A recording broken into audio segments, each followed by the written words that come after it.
English 101 का हम एक मिड टर्म के लिए पास्ट पेपर सॉल्व करने जा रहे हैं। तो इसमें आप लोगों ने देख लेना है कि एमसीक्यूज़ जो है वो किस तरह के आते हैं, सिनोनिम्स वगैरह पूछे जाते हैं, ठीक है। उसके अलावा आपको टेंसेस से रिलेटेड क्वेश्चन आते हैं, ग्रामेटिकल क्वेश्चन बहुत ज़्यादा आते हैं, और थोड़ा बहुत आपका जो उसमें है ना बुक के अंदर राइटिंग स्किल्स वगैरह उसके मुतालिक चीज़ें पूछी जाती हैं, ठीक है। फ़ाइल काफ़ी लंबी है, 125 पेजेस की है ये, तो मैं सारी तो नहीं सॉल्व करूँगी, लेकिन शुरू वाले कुछ एमसीक्यूज़ आपको करवा के उसके बाद हम कुछ सब्जेक्टिव पार्ट देखेंगे कि वो किस तरह का आता है। तो इससे आपको आइडिया हो जाएगा कि पेपर कैसा आता है। और हैंडआउट्स की रीडिंग लाजमी करनी है एक दफ़ा, ठीक है। कोई भी सब्जेक्ट है, मैं हमेशा अपनी वीडियो में कहती हूँ कि हैंडआउट्स को बिल्कुल इग्नोर नहीं करना, शॉर्टकट आप ना ढूंढा करें। जो पेपर होता है ना वीयू का, वो कहीं से भी बन सकता है तो आपने बुक पहले अच्छे से कर लेनी है, उसके बाद बाकी चीज़ें करनी है, ठीक है। एटलीस्ट एक दफ़ा रीडिंग लाजमी आपने सारे लेक्चर्स की करनी है, देन आपने पास्ट पेपर या किसी और चीज़ की तरफ मूव करना है, ठीक है जी। स्टार्ट करते हैं हमारा question number 1। Choose antonym for the underline word. Antonym का मतलब है कि आपने इसका ऑपोजिट बताना है, ठीक है। रिवील का ऑपोजिट, रिवील का मतलब क्या होता है? खोल देना, ठीक है, एक्सपोज कर देना। तो हमने इसका ऑपोजिट बताना है। तो यहाँ पे 4 ऑप्शन है हमारे पास। पहले तो हम चारों के मीनिंग बताते हैं, उसके बाद हम इसको सॉल्व करते हैं, ठीक है। सबसे पहले कंसील है। कंसील का मतलब होता है कि सीक्रेट, ठीक है। एक्सपोज का मतलब होता है रिवील कर देना। रिवील और एक्सपोज तो सिनोनिम हो गए, तो हम एक्सपोज तो चूज़ नहीं कर सकते यहाँ से। इंस्पेक्ट का मतलब भी यही होता है कि किसी की खोज लगाना, किसी को मतलब खोलने की कोशिश करना, तो ये भी रिवील का सिनोनिम हो गया। उसके बाद अनाउंस का मतलब भी क्या होता है कि किसी चीज़ को मतलब एलानिया तौर पे आपने जो है उसको रिवील कर दिया। तो ये तीनों तो सिनोनिम के मायनों में आ रहे हैं। तो कंसील का मतलब होता है सीक्रेट, तो सीक्रेट और रिवील एक दूसरे के ऑपोजिट हैं, या एंटोनिम। एंटोनिम का मतलब होता है ऑपोजिट बताना आपने। इसी तरह से सिनोनिम्स भी पूछे जाते हैं आपसे। नेक्स्ट है question number 2। Fill in the blanks with the most suitable phrasal verb. आपने यहाँ से फ्रेजल वर्ब बतानी है। The weather brought my cold up, ठीक है। यहाँ से आप अप चूज करेंगे। Which suffix can correctly be added to the root word electric to make a new word? अच्छा, suffix क्या होता है? प्रीफिक्स और suffix दोनों आपको जो है ना ये शॉर्ट क्वेश्चन में भी आ सकते हैं और इस तरह से एमसीक्यूज में भी आ सकते हैं। प्रीफिक्स वो होता है जो आप किसी वर्ड से पहले लगाते हैं। जैसे ऑनेस्ट है, तो ऑनेस्ट से पहले आप लगाते हैं डिसऑनेस्ट, तो ये जो डिस का वर्ड है ये क्या होगा? प्रीफिक्स कहलाएगा। और सुफिक्स वो होता है जो आप किसी वर्ड के बाद में लगाते हैं। जैसे इलेक्ट्रिक है, ठीक है, तो इलेक्ट्रिक के बाद आप जो है यहाँ से कौन सा वर्ड सूटेबल समझ रहे हैं जो इसके साथ हम लगा सकते हैं। इलेक्ट्रिसिट तो कोई वर्ड नहीं होता ना, ठीक है। ईडी जो हम नहीं लगाएंगे, IEN हम यहाँ पे लगा सकते हैं क्योंकि वो क्या बनता है? इलेक्ट्रिशियन बनता है। और इलेक्ट्रिशियन के स्पेलिंग SION नहीं होते, ठीक है, IAN आता है एंड पे। और वाई अगर हम लगाते हैं तो इलेक्ट्रिसी बन जाएगा। इलेक्ट्रिसी भी कोई वर्ड नहीं होता, तो इलेक्ट्रिशियन IAN हमने यहाँ से चूज़ करना है जो कि सुफिक्स के तौर पर यूज़ होगा।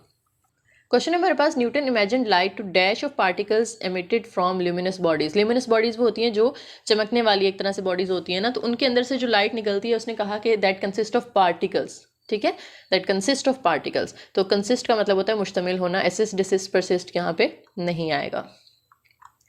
नेक्स्ट है indicate the correct form of verb in the sentence given below.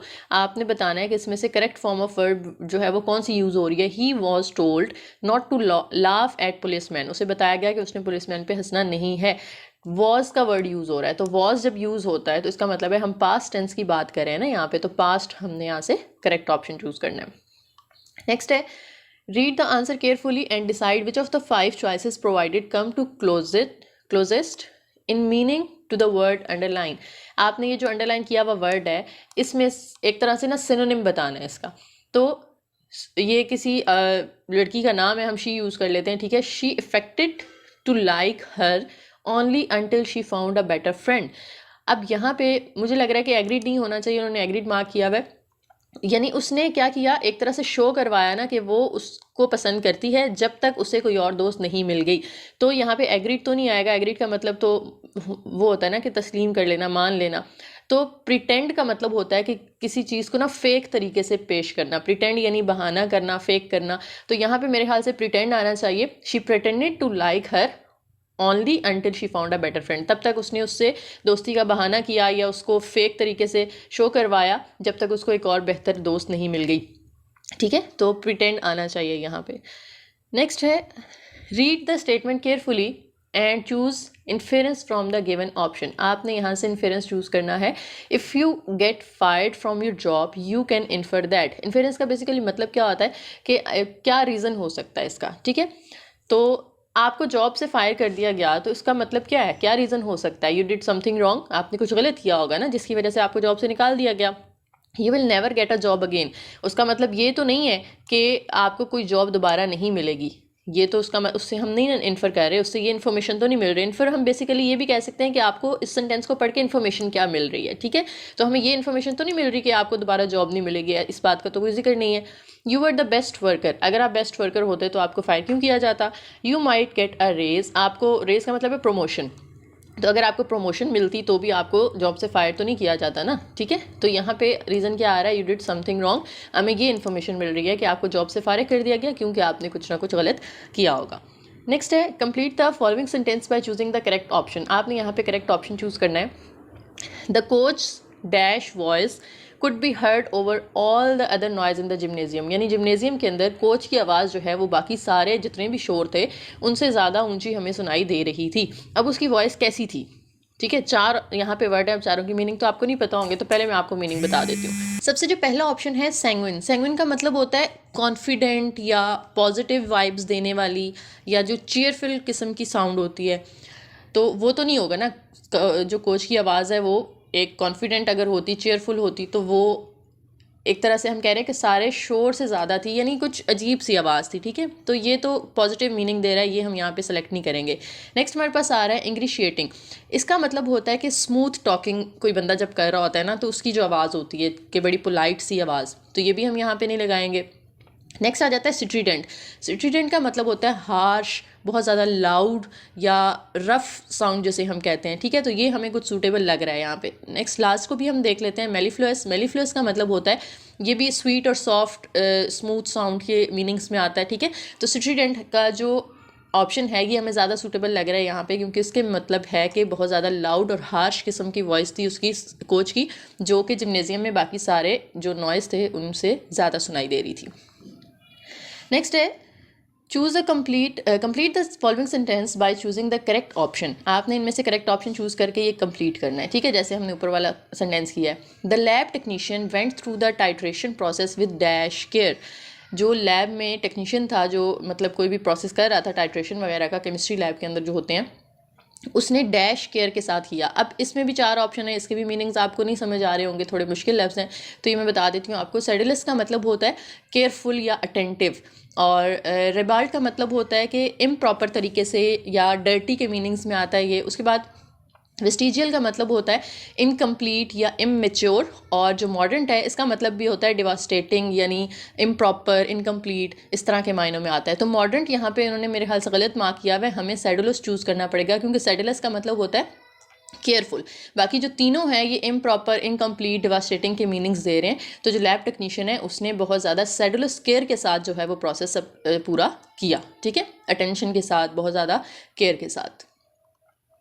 Next question number 10 है जी, complete the sentence by choosing the best option या पेयर ऑफ कनेक्टिव्स। कनेक्टिव्स वो होते हैं जो किसी सेंटेंस या फ्रेजेस को आपस में जोड़ने के लिए यूज़ होते हैं, ठीक है।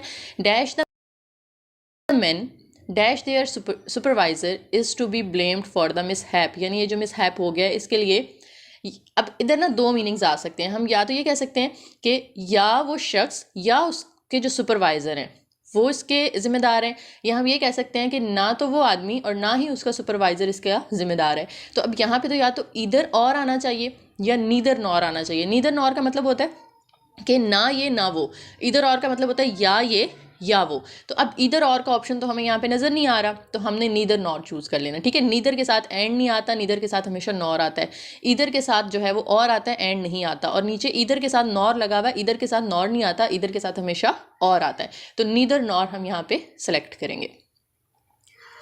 नेक्स्ट है read the cause in the given situation and choose the effect.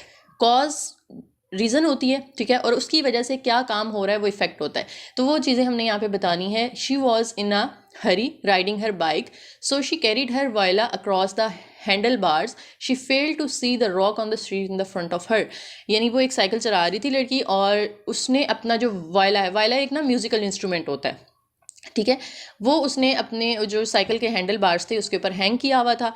तो उसने क्या किया कि उसको रोड पे रॉक या पत्थर नज़र नहीं आया स्ट्रीट के अंदर, तो उसका इफेक्ट क्या होगा, ये रीज़न है ना। अब इफेक्ट क्या होगा, the viola did not fall off the bike, the rock did not get in the girl's way, the girl fell off her bike, the girl got off her bike to take a break. यानी उसे अगर पत्थर नज़र नहीं आया तो उसका मतलब ये है कि वो गिर गई होगी बाइक से, ठीक है। The girl got of the bike तो तब होता अगर उसे पत्थर नज़र आ जाता तो वो ब्रेक लगा के उतर जाती, लेकिन उसे वो नज़र नहीं आया, इसका मतलब है कि वो बाइक से गिर गई होगी। तो ये C option is the better one. Next है fill in the blank with appropriate connector. आपने यहाँ पे भी कनेक्टर यूज़ करने, जैसे ऊपर हमने इधर और वगैरह किया। Dash other molluscs the oyster reproduces by eggs. अब मोलस्कस क्या होते हैं? ये होते हैं जी, हम कहते हैं कि जो रहने वाले समंदरों में रहने वाले होते हैं ना जानवर, जैसे स्नेल्स हो गए, ऑक्टोपस वगैरह, उनकी तरह जो ऑयस्टर है वो भी एग्स से ही प्रोड्यूस होता है।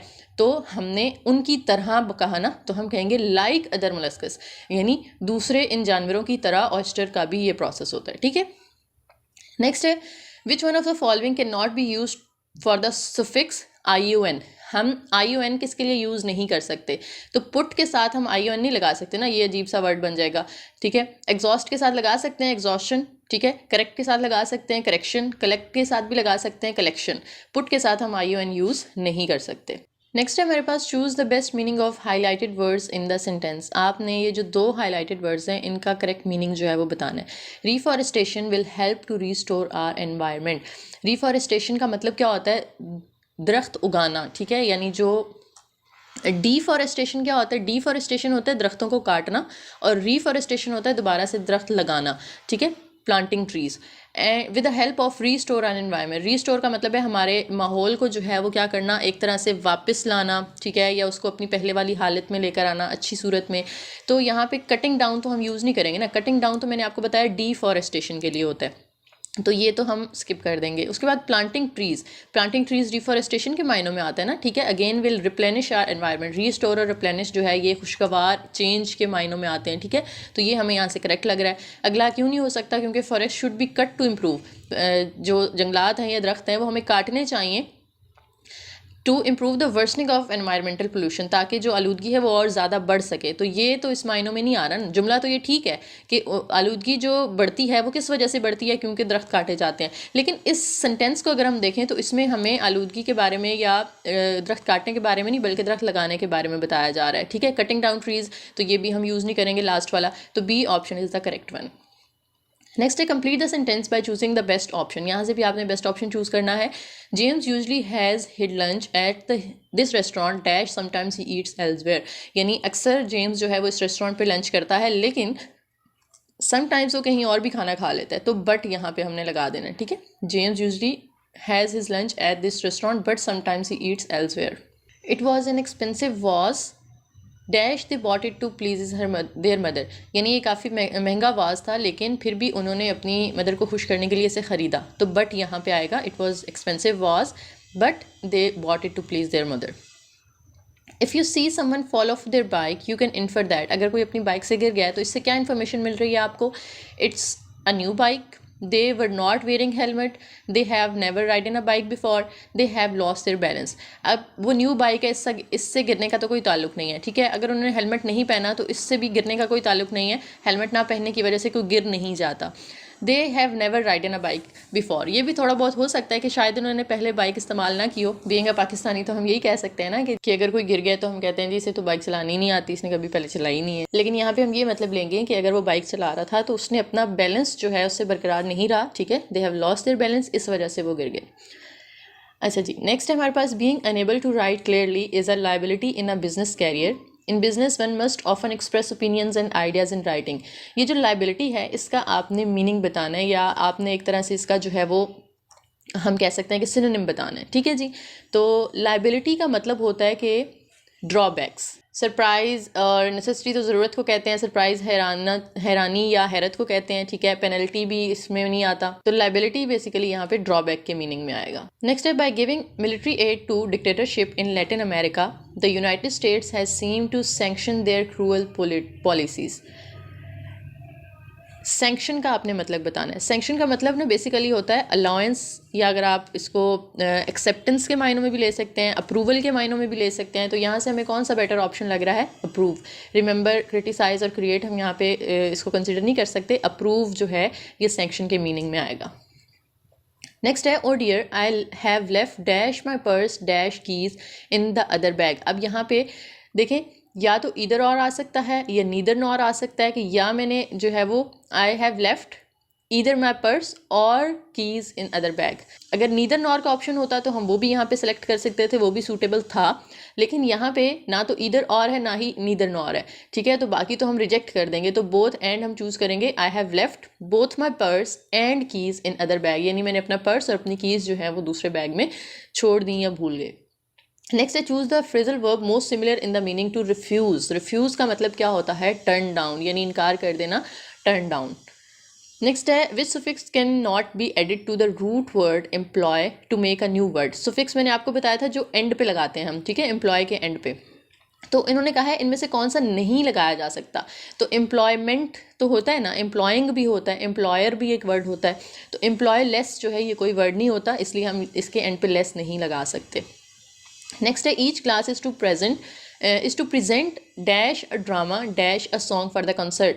यानी या तो हम कह सकते हैं कि ईदर अ ड्रामा और अ सॉन्ग, या हम कह सकते हैं neither a drama nor a song, या हम कह सकते हैं both a drama and a song, यानी एक ड्रामा भी और सॉन्ग भी। तो बोथ और एंड का वर्ड भी आ सकता है, इधर और का भी आ सकता है, नीदर नॉर का भी आ सकता है। तो बोथ के साथ एंड तो नहीं दिया हुआ ना हमें, ये हम चूज़ नहीं करेंगे। इधर के साथ और दिया हुआ है, ये हम यहाँ पे लगा सकते हैं। इधर के साथ एंड दिया हुआ है, इधर के साथ तो एंड हम यूज़ नहीं कर सकते, और यूज़ करते हैं। और बोथ के साथ जो है हम और भी यूज़ नहीं कर सकते, ठीक है। बोथ अ ड्रामा और अ सॉन्ग, ये तो कोई मीनिंग नहीं देता ना। तो both a drama and a song आता है, तो यहाँ पे एंड होता तो हम चूज़ कर लेते। तो यहाँ से करेक्ट पेयर कौन सा दिया हुआ हमें? ईदर और का। नेक्स्ट है जी, read the sentence carefully and identify which of the given choices is closest in the meaning to the word underline. आपने फ्रूगल का मतलब बताना है, ठीक है। सेंटेंस आप लोग पढ़ लीजिएगा कि J Paul Getty the late billionaire was so frugal that he had a pay telephone for the guest in his home. यानी वो इतना जो बिलियनर था वो इतना फ्रूगल था। फ्रूगल का मतलब हम अभी डिस्कस करते हैं कि वो अपने घर में आने वाले गेस्ट्स को भी अगर कॉल करनी होती थी तो उनसे मतलब उनके लिए पे टेलीफोन था, पेमेंट लेता था। तो फ्रूगल यहाँ पे किसके मायनों में आता है? फ्रूगल जो होता है ना उसका मतलब होता है चीप या माइजर, माइजर या मॉन्किश, यानी जो कंजूस के मायने देता है, ठीक है। माइजर हम किसे कहते हैं? कंजूस को कहते हैं ना। तो यहाँ पे फ्रूगल कंजूस की बात हो रही है, और इनमें से कंजूस किसको कहेंगे हम? सेंसिटिव को भी नहीं कह सकते, जनरस को भी नहीं कह सकते। जनरस तो सखी दिल होता है ना, खुले दिल वाला। ऑनेस्ट हम ईमानदार को कहते हैं, और थ्रिफ्टी जो है ये कंजूस के मायनों में आता है। तो फ्रूगल का यहाँ पे सिनोनिम क्या बनेगा? थ्रिफ्टी। नेक्स्ट है read the statement carefully and choose inference from the given option. Inference दोबारा यही कि आपने जो है इससे इन्फो बतानी है कि क्या इन्फॉर्मेशन मिल रही है आपको। If you go to a birthday party you can infer that. आप एक बर्थडे पार्टी पे जा रहे हैं तो क्या आप जो है वो एक्सपेक्ट कर सकते हैं? There will be a cake, the person is turning 20, there will be a clown, you will have bad time. ये तो नहीं हो सकता ना, बर्थडे पे जा रहे हैं तो बुरा टाइम तो नहीं गुजारेंगे आप। और ये भी हमें कोई पता नहीं है कि वो 20 साल का हो रहा है। There will be a clown, clown basically यहाँ पे हमें मतलब दे रहा है किसी एंटरटेनर या कॉमेडियन वगैरह, ठीक है। तो ये हो भी सकता है, नहीं भी हो सकता, बट श्योरिटी है इस बात की कि there will be a cake. अगर बर्थडे पार्टी है तो केक तो लाजमी होगा, तो ए ऑप्शन हम यहाँ से चूज़ करेंगे। नेक्स्ट है choose the best meaning for the highlighted word. Contemporary का आपने मतलब बताना है। Student of contemporary art must also study in the classic works, ठीक है। ये आगे उन्होंने थोड़ा सा सेंटेंस दे दिया है। अब कंटेम्प्रेरी जो है ना इसका मतलब होता है अप टू डेट या लेटेस्ट के मायनों में आता है। तो उनमें से कौन सा हमें यहाँ पे लग रहा है? रिलीजियस तो नहीं आएगा, not having to do with religion, ये भी नहीं आएगा। फॉर्मर का मतलब होता है पुराना, तो मॉडर्न का मतलब होता है अप टू डेट या लेटेस्ट। तो कंटेम्प्रेरी का मीनिंग यहाँ से हम मॉडर्न चूज़ करेंगे। नेक्स्ट है there is an optimum way to approach each kind of exam question. Optimum का मतलब होता है जो सबसे बेस्ट हो, ठीक है। तो वो बेस्ट हमें यहाँ पे सेम वर्ड दिया हुआ है, तो हमने यहाँ पे बेस्ट चूज़ कर लेना है। टाइम कंज्यूमिंग इसका ऑपोजिट हो जाएगा। अनोइंग भी जो है ये इसके ऑपोजिट मीनिंग्स देगा। इनकन्वीनियंट भी इसके ऑपोजिट मीनिंग देता है, तो बेस्ट इसका सिनोनिम है। नेक्स्ट है choose correctly spelled word from the option provided. आपने करेक्ट स्पेलिंग चूज़ करने हैं कैलेंडर के, तो वो ये होते हैं, ठीक है। नेक्स्ट है जी आपने करेक्ट ऑप्शन चूज़ करना है hemp can not be use to produce marijuana. Marijuana क्या होता है? ये एक तरह की वो है ड्रग है, ठीक है। It dash it low THC content. THC content ये एक केमिकल होता है, टेट्रा हाइड्रो इस तरह का कुछ करके, टेट्रा हाइड्रो शायद कैनाबिनॉल होता है, ये कुछ इस तरह का नाम होता है इसका। तो हेम्प जो है हम उसको, हेम्प एक प्लांट है, ठीक है, हेम्प एक पौधा है, उसको हम मैरिजुआना बनाने के लिए यूज़ क्यों नहीं कर सकते? क्योंकि उसके अंदर लो THC होता है। अच्छा, जो ड्रग्स वगैरह बनाई जाती हैं ना, वो उन चीज़ों से बनाई जाती हैं जिनके अंदर THC कंटेंट थोड़ा हाई मिकदार में हो, तो ये अगर लो है तो उससे नहीं बनाई जा सकती। तो यहाँ पे हम कहेंगे because of, hemp cannot be used to produce marijuana because of its low THC content, ठीक है। तो because of, अगर यहाँ पे होता ना डैश इट हैज़, इट्स की जगह इट हैज़ होता, it has low THC content, तो फिर आप सिर्फ बिकॉज चूज़ करते, बिकॉज इट हैज़। लेकिन अब यहाँ पे इट्स है तो इसलिए आपने बिकॉज ऑफ चूज़ करना है, ठीक है। एज भी तब चूज़ कर सकते थे अगर इट हैज़ होता, as it has low THC content. तो यहाँ पे हमें बिकॉज ऑफ जो है वो सूटेबल वर्ड लग रहा है। नेक्स्ट है choose a suitable option to fill in the blank.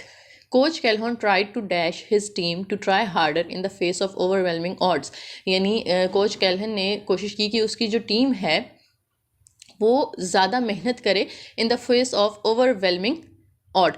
Odd जो है ना वो हम कहते हैं कि लीड करना, ठीक है, और यानी उसकी टीम लीड कर रही थी, फिर उसने अपनी टीम को जो है वो कोशिश की कि वो मज़ीद मेहनत करे। अब यहाँ पे हमें चार ऑप्शन दे दिए। इनमें से एग्जॉर्ट जो है ना, एग्जॉर्ट का मतलब होता है इनकरेज करना या चार्ज करना, ठीक है। इंस्टिगेट का मतलब होता है गेट ऑफ द ग्राउंड, इसका सिनोनिम ये होता है, यानी उनको ग्राउंड से वापस मतलब एक तरह से बुला लेना। एमुलेट का मतलब होता है फॉलो करना, कॉपी करना। उसके बाद फ्लाउट का मतलब होता है डिसओबे करना या ब्रेक करना, इस तरह की चीज़ों में ये आ जाता है। तो सूटेबल कौन सा लग रहा है हमें? एग्जॉर्ट, यानी कोच कैहलोन ने और ज़्यादा इनकरेज किया इसकी टीम को। एग्जॉर्ट का मतलब है इनकरेज करना, कि वो और ज़्यादा मेहनत करें in the face of overwhelming odds. अच्छा, यहाँ पे अब हमारे जो है वो तकरीबन 7-8 पेजेस हो गए हैं, तो अब नेक्स्ट पेपर शुरू हो रहा है। MCQs तो मैं इस तरह से पढ़ती जाऊँगी तो काफ़ी लंबी वीडियो हो जाएगी, तो अब बाकी जो MCQs हैं वो आप लोगों ने इस तरह से देख लेने हैं, ठीक है। अब आइडिया तो आपको हो गया होगा कि किस तरह के आ रहे हैं। अब हम आगे चलते हैं अपने सब्जेक्टिव पार्ट पर, थोड़ा सा वो डिस्कस कर लेते हैं कि आपके शॉर्ट और लॉन्ग क्वेश्चन जो हैं वो किस तरह से आते हैं, ठीक है। एक तो ये यहाँ पर जी आया हुआ है एक 2 मार्क्स का, choose approximate option for the sentence given below. आपने इनमें से चूज़ करना है कि कौन सा जो है वो वर्ड सूटेबल होगा, आई एक्सेप्ट और आई एक्सेप्ट। ACC जो होता है इसका मतलब होता है कबूल करना, और EXCE जो होता है इसका मतलब होता है एक्सेप्ट का मतलब है कि इसके अलावा, ठीक है। I accept all your compliments, मैं आपके सारे कॉम्प्लीमेंट्स एक्सेप्ट करता हूँ, कबूल करता हूँ, तो ACC वाला आएगा। उसके बाद आगे चलें तो but I dash you to offer, मैं आपको एडवाइस कर रहा हूँ। अब ये जो सी वाला होता है ये नाउन होता है, ठीक है, ये एडवाइस जो है नाउन है, और एस वाला जो है ये वर्ब है। तो यहाँ पे इन्होंने येलो इसको किया हुआ, ये गलत है, इन्होंने एस वाले को करना चाहिए था, आई एडवाइज़ यू टू ऑफ़र, यानी मैं आपको नसीहत कर रहा हूँ, तो ये एडवाइस आना चाहिए। एडवाइस जो है ना ये नाउन होता है, जैसे उसने मेरी नसीहत पर अमल नहीं किया, he did not act upon my advice, तो फिर आप सी वाला यूज़ करते हैं। लेकिन यहाँ पे एज अ वर्ब हमने यूज़ करना है, नाउन के बाद जो है वो वर्ब आता है ना, सब्जेक्ट के बाद वर्ब आता है, तो हमने एस वाला चूज़ करना है यहाँ से, ठीक है। यू टू ऑफर फ्यूअर और less of them at a time, तो लेस और फ्यूअर में से हम यहाँ पे फ्यूअर चूज़ कर रहे हैं। फ्यूअर देम, जब कुछ लोगों में से बात हो रही होती है ना, तो हमने फ्यू चूज़ करना होता है, यानी जो चीज़ें हम गिन सकते हैं ना, काउंट कर सकते हैं, उसके साथ हमने फ्यू लगाना होता है। लेस हम उसके साथ लगाते हैं जो हम काउंट नहीं कर सकते। तो यहाँ पे ऑफ देम का मतलब है कि हमने लोगों में से चूज़ करना है, तो लोग तो काउंट किए जा सकते हैं, इसलिए हमने फ्यूअर चूज़ किया। Because it's not good for a person to hear too many positive things about himself in one day. तो इट्स, ये वाला इट्स जो है इसका मतलब होता है कि आपने जो है वो इट इज़, ये जो अपोस्ट्रोफी है ना, ये इट इज़ होता है और ये इट्स होता है, ठीक है। तो इट इज़ नॉट गुड, यहाँ पे हम बेसिकली यही कहना चाह रहे हैं, because it is not good for a person. It's जो है वो हम कहते हैं कि पोजेसिव मीनिंग देता है किसी चीज़ की मलकियत शो करने के लिए, लेकिन ये जो अपोस्ट्रोफी वाला एस होता है ये इट इज़ की मीनिंग देता है। तो हमें यहाँ पे इट इज़ नॉट गुड चाहिए, तो हमने इट इज़ चूज़ कर लिया, ठीक है।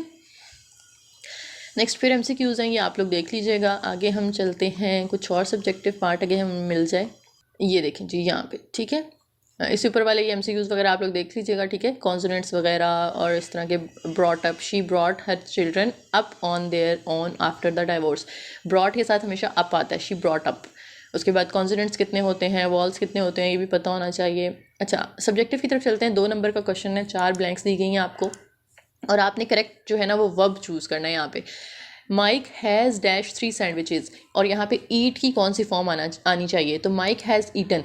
याद रखें, जब भी हैज़ या हैव या हैड इनमें से कुछ भी होगा ना तो उसके बाद हमेशा थर्ड फॉर्म ही आती है, ठीक है। तो Mike has eaten 3 sandwiches, someone has, यहाँ पे भी हैज़ आ गया तो थर्ड फॉर्म लगानी है, यूज़ की थर्ड फॉर्म आ जाएगी used, someone has used my toothbrush.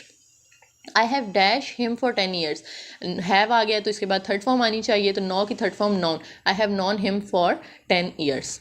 No, knew, known, second form knew होती है, थर्ड नॉन होती है। My mother has dash the hole in my socks, mend, mend का मतलब होता है ठीक कर देना, मुरम्मत कर देना, तो हैज़ आ रहा है, हैज़ के बाद हम यहाँ पे क्या लगाते हैं, सेकेंड फॉर्म थर्ड फॉर्म लगाते हैं, my mother has mended the hole in my socks.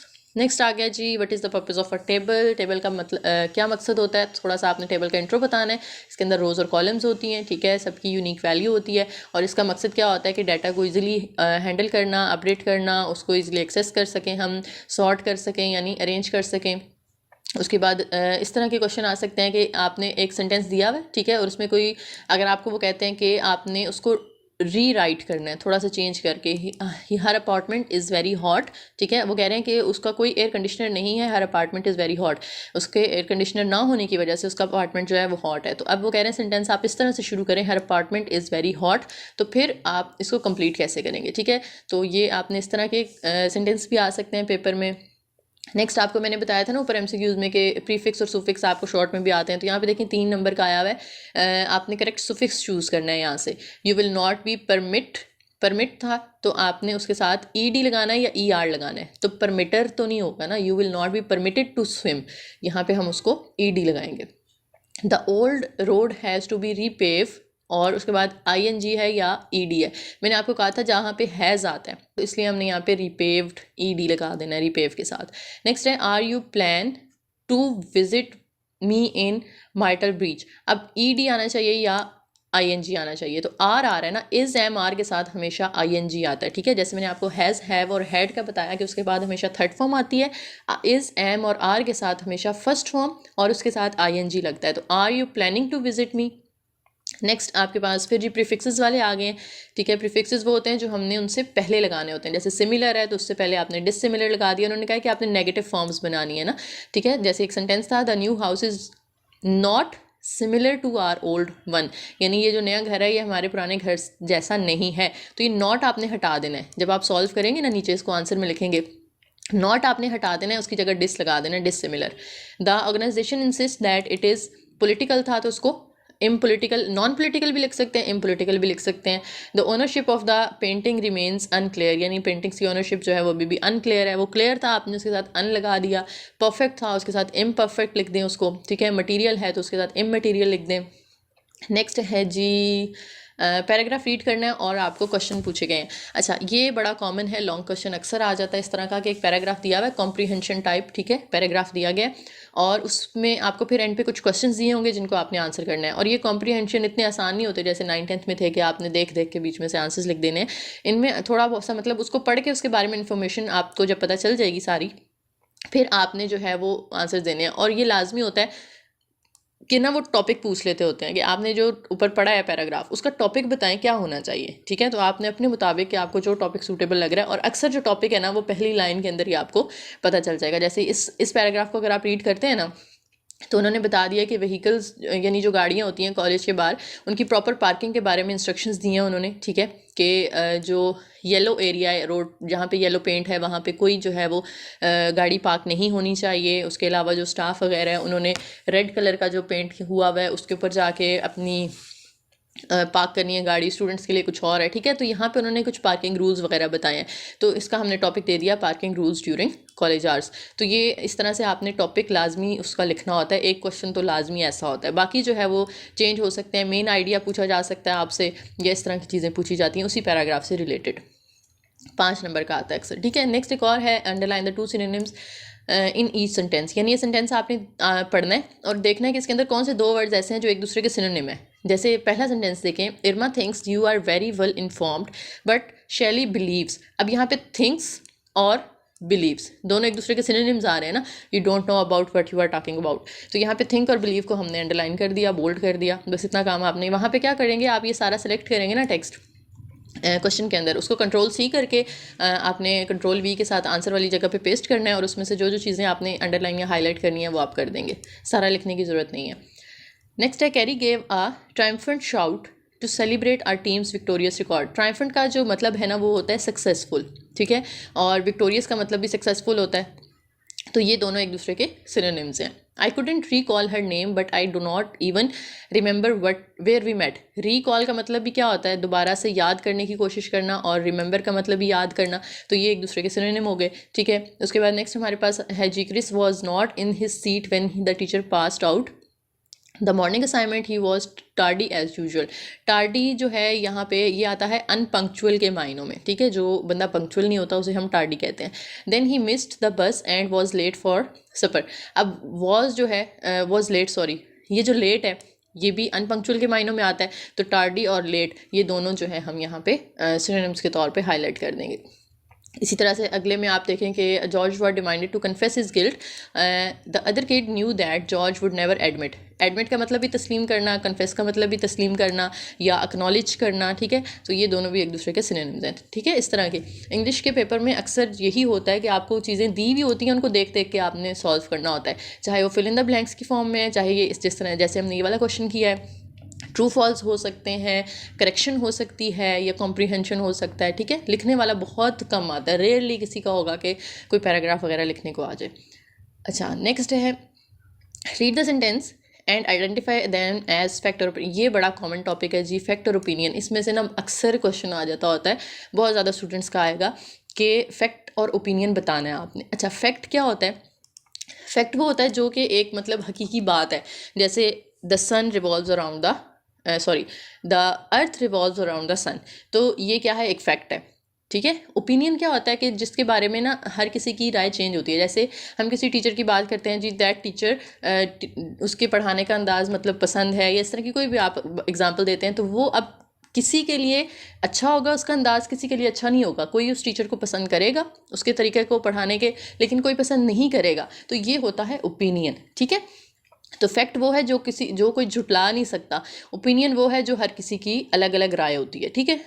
पहला हमारे पास देखें, pizza tests better than fish. ये एक ओपिनियन होगा ना, क्योंकि किसी के लिए पिज़्ज़ा का टेस्ट अच्छा है, किसी के लिए फ़िश का टेस्ट अच्छा है। कोई ऐसे लोग होंगे जिनको पिज़्ज़ा अच्छा नहीं लगेगा तो फ़िश पसंद करेंगे, तो ये ओपिनियन है जो कि पर्सन टू पर्सन वेरी करती है, उसे हम ओपिनियन कहते हैं। नेक्स्ट आ जाएगा many people work Mondays through Fridays eight their jobs. अच्छा, ये इन्होंने ओपिनियन लिखा है, वैसे मेरे ख्याल में ये फैक्ट होना चाहिए, क्योंकि बहुत सारे लोग मंडे से फ्राइडे ही काम करते हैं, सैटरडे संडे अक्सर ऑफ ही होता है, ठीक है। ऑल पीपल तो नहीं लिखा हुआ ना यहाँ पे, जो ये गलत बात नहीं है कि ठीक है मैनी पीपल है, इसे हम जुटला नहीं सकते, ये मेरे ख्याल से फैक्ट होना चाहिए यहाँ पे। नेक्स्ट है before electricity many people burned candles to give them light. बिजली आने से पहले बहुत ज़्यादा लोग जो है वो कैंडल्स जला के गुजारा करते थे, तो ये भी एक फैक्ट है, हम इसे जुटला नहीं सकते। Jumping rope is a form of exercise. रस्सी फलांगना जो है वो भी एक एक्सरसाइज की शक्ल है, तो ये भी एक फैक्ट है, ठीक है। तो इस तरह के अब यहाँ पे 4 हैं, तो 2 नंबर का है। इसी तरह से अगर वो 5 से 10 भी आपको दे सकते हैं लॉन्ग क्वेश्चन में 5 नंबर का बना के। नेक्स्ट आ गया जी, पार्टिसिपल से आपने ब्लैंक्स फिल करनी है। पार्टिसिपल का मतलब होता है कि आपने वर्ब की करेक्ट फॉर्म जो है ना यहाँ पे सेलेक्ट करनी है, और the story was dash by librarian, read की आपने बताना है। अब यहाँ पे देखें तो ये पैसिव वॉइस दिया गया, ठीक है, वॉज, और फिर यहाँ पे वैसे तो ING आना चाहिए था ना, वॉज रीडिंग, लेकिन बाय द लाइब्रेरियन है तो ऑब्जेक्ट से पहले यहाँ पे बाय ऐड हुआ हुआ है, इसका मतलब है ये पैसिव वॉइस है। तो पैसिव वॉइस में आपने रूल याद रखना है, हमेशा हम थर्ड फॉर्म यूज़ करते हैं। वॉज रेड, रेड के स्पेलिंग उन्होंने RED लिख दी है, ये READ ही होते हैं। रीड की फर्स्ट फॉर्म READ होती है, सेकंड भी READ होती है, और थर्ड भी READ होती है। बस पढ़ने का, उसको प्रोनाउंस करने का तरीका ये है कि फर्स्ट फॉर्म को हम रीड पढ़ते हैं, सेकंड और थर्ड के स्पेलिंग सेम होते हैं, सिर्फ उनको हम रेड पढ़ते हैं, ठीक है। तो READ आना चाहिए। These numbers have been dash wrong, ये नंबर्स गलत ऐड किए गए हैं। अब हैव बीन है तो यहाँ पे एडेड, ये भी पैसिव वॉइस में दिया गया है हमें। The my brother has never drunk wine, drink की थर्ड फॉर्म, क्योंकि हैज़ आ रहा है तो हैज़ के बाद तो थर्ड फॉर्म आनी चाहिए, तो ड्रंक आना चाहिए, ड्रंक आएगा यहाँ पे, ठीक है। ड्रिंक, ड्रंक, ड्रैंक और फिर ड्रंक, सेकेंड फॉर्म ड्रैंक होती है, थर्ड ड्रंक होती है। I have never dash so sick before, feel, have आ रहा है तो थर्ड फॉर्म आनी चाहिए, तो फील की third form felt, I have never felt so sick before. Next आपके पास फिर देखें फैक्ट्स और ओपिनियन आ गए हैं, ठीक है, इनको आपने देख लेना है। फिर पार्टिसिपल है, यहाँ पे आपने correct form of verb use करनी है, ठीक है। हैज़ है तो थर्ड फॉर्म आएगी, हैव है तो थर्ड फॉर्म आएगी, वॉज है, ठीक है, तो the money was put in the bank, अब यहाँ पे भी ये भी पैसिव वॉइस में आ रहा है तो इसको हम पुट यहाँ पे रखेंगे, ठीक है। हैव यू बीन, हैव है तो थर्ड फॉर्म आएगी, हर्ट की थर्ड फॉर्म हर्ट ही होती है। विल हैव, अब यहाँ पे हैव है तो थर्ड फॉर्म आनी चाहिए, तो री डू की थर्ड फॉर्म होती है री डन, REDONE, ये स्पेलिंग करेक्ट कर लीजिएगा, REDONE। Mike has already read that article, ठीक है। हैज़ है तो थर्ड फॉर्म आनी चाहिए ना, रीड की थर्ड फॉर्म स्पेलिंग सेम होते हैं, पढ़ते हैं हम उसको रेड है। नेक्स्ट फिर पैराग्राफ है, इसका आपने मेन आइडिया बताना है। मेन आइडिया का मतलब है जैसे हम उर्दू में मरकज़ी ख्याल लिखते थे ना मैट्रिक इंटर के अंदर, उसी तरह से आपने मेन आइडिया यहाँ पे बताना है, ठीक है। तो वो 1 से 2 लाइंस के अंदर होना चाहिए, ज़्यादा नहीं होना चाहिए। यानी आपने मेन आइडिया, यानी टॉपिक जो है ना वो और होता है, मेन आइडिया और होता है। टॉपिक का मतलब है कि 3 से 4 अल्फाज, ठीक है, मैक्सिमम 5, लेकिन मेन आइडिया जो है वो 1 से 2 लाइंस का होना चाहिए। नेक्स्ट है रीड द पैसेज केयरफुली, ये भी मेन आइडिया वाला आ गया जी। नेक्स्ट है स्किमिंग और स्कैनिंग में क्या फ़र्क है। अच्छा, इस तरह के भी शॉर्ट आ सकते हैं, जो आपके राइटिंग स्किल्स वाले चैप्टर है ना उनके अंदर डिफरेंट डेफिनेशंस वगैरह दी होंगी, तो उनमें आपने ये देख लेना है कि इस तरह की छोटी छोटी डेफिनेशंस भी आपने याद करनी है, ठीक है। स्किमिंग और स्कैनिंग वैसे मैं आपको बता देती हूँ क्या होता है। जब आपके पास एक डॉक्यूमेंट है ना, स्किमिंग का मतलब होता है आप उस पूरे डॉक्यूमेंट को, जैसे पैराग्राफ है ना, मैं इस पूरे को जल्दी जल्दी पढ़ लूँगी ताकि मुझे पता चल जाए इसके अंदर क्या लिखा हुआ है, ठीक है। स्पीड से पढ़ना, तो स्किम का मतलब होता है स्पीड से थोड़ा पढ़ना, काफ़ी तेज़ी से पढ़ना, ताकि आपको उसके अंदर समझ आ जाए कि क्या क्या लिखा हुआ है। बस एक हम आइडिया लेने के लिए पढ़ रहे होते हैं, जैसे आजकल आप लोग हैंडआउट्स पढ़ रहे होंगे, ठीक है, जल्दी जल्दी, ताकि बस पता चल जाए कि क्या है। याद तो आप नहीं कर रहे होंगे, ठीक है, इतने ज़्यादा हो भी नहीं सकते, बस रीडिंग ही काफ़ी है वैसे हमारे लिए। अच्छा, नेक्स्ट दूसरा आ जाता है स्कैन। स्कैन का मतलब होता है कि आप पढ़ नहीं रहे, आप वैसे इस नज़र फेर रहे हैं इस पूरी लाइन के ऊपर कि आप इसमें से ना फॉर एग्जांपल इन्फॉर्मेशन का वर्ड ढूंढना चाहते हैं, तो आप इसमें को ऐसे पढ़ रहे हैं, ठीक है, नज़र फेर रहे हैं, पढ़ नहीं रहे, इसको ऐसे गौर से बस देख रहे हैं और जहाँ इन्फॉर्मेशन आया बस उसको रीड कर लिया, ठीक है। तो ये होता है स्कैनिंग, यानी आप सिर्फ जो है run your eyes over text और information to pull out specific words, आपने कुछ स्पेसिफिक वर्ड्स बीच में से ढूंढने हैं, तो आप सिर्फ उसके ऊपर नज़र फेर रहे हैं टेक्स्ट के ऊपर, उसको प्रॉपर पढ़ नहीं रहे, ठीक है। तो ये फ़र्क होता है दोनों में। नेक्स्ट एक और आ गया जी, लाइन ग्राफ से रिलेटेड क्वेश्चन, ठीक है, ये आप लोगों ने देख लेना है। पर्पस ऑफ कोऑर्डिनेटिंग कंजंक्शन, ये ग्रामर के भी अक्सर पूछे जाते हैं। कोऑर्डिनेटिंग कंजंक्शन क्या होता है बेसिकली, जो कि सेंटेंस के 2 पार्ट्स को या वर्ड्स को या क्लॉजेस को या फ्रेजेस को आपस में जोड़ने के लिए यूज़ होता है, ठीक है। और वो कौन कौन से होते हैं, एंड, बट, और, नॉर, फॉर, येट, सो, इस तरह के। नेक्स्ट है मेकिंग इन्फेरेंसेस का टॉपिक आपने जो है वो माइंड में रखते हुए ट्रू फॉल्स बताने हैं, ठीक है। मैंने आपको बताया था ना, ट्रू फॉल्स भी लॉन्ग में या शॉर्ट में आ सकते हैं। उसके बाद मेन आइडिया बताना है पैसेज का। नेक्स्ट प्रीफिक्सेस दोबारा से आ गए हैं, ठीक है, इसका भी मेन आइडिया बताना है आपने। देन फिर इसका मेन आइडिया बताना है। तो इस तरह के क्वेश्चन आपने करने हैं, ठीक है। यहाँ पे अब नेक्स्ट और शुरू हो गया, वीडियो भी काफ़ी हमारी लंबी हो गई है, तो बस यहाँ तक थोड़ा सा मैंने आइडिया एक तरह से आपको दे दिया। अब आपको पता चल गया होगा कि पेपर जो है वो किस तरह का आता है, तो उस हिसाब से आपने तैयारी करनी है। फिर से कहूँगी, हैंडआउट्स को इग्नोर नहीं करना, लाजमी रीडिंग करनी है, MCQs अक्सर आते हैं, ठीक है। और सिनोनिम्स, उसके अलावा टेंसेस आपको आने चाहिए, वर्ब्स की फॉर्म का यूज़ आना चाहिए, स्पेलिंग जो है वो करेक्ट पूछे जा सकते हैं वहाँ पे, और इस तरह की चीज़ें आपने लॉन्ग शॉर्ट के हिसाब से देख के जानी है, और फिर आपने अपना पेपर करके आना है, ठीक है जी। Best of luck for the exam. और जब आप पेपर करके आएँ तो यहाँ वीडियो के नीचे आके लाजमी कमेंट करें कि आपका पेपर कैसा हुआ, और वीडियो पसंद आई हो तो लाइक करें, शेयर करें, चैनल सब्सक्राइब करें। Thank you.